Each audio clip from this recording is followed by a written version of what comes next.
Are you tired of constantly charging your iPhone? Do you wish your battery would last longer? Well, you're in luck because in this video, we will show you the ultimate guide to boost battery life on your iPhone. Next, close apps that are running in the background. Double-click the home button and swipe up to close any unnecessary apps. You'll be surprised at how much better your battery life can be. First off, let's start with the obvious: adjust your screen brightness. Simply go to Settings, then Display and Brightness, and lower the brightness to a comfortable level. Another tip is to turn off unnecessary location services. Go to Settings, then Privacy, and disable location access for apps that don't need it. If you're not on Wi-Fi, turn off your Wi-Fi and Bluetooth. These features can seriously drain your battery when not in use. Lastly, enable low power mode.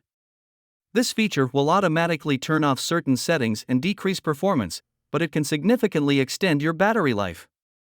Simply go to Settings, then Battery, and tap on Low Power Mode. So there you have it, the ultimate guide to boost battery life on your iPhone. Follow these tips and you'll be able to use your phone for hours without any interruptions.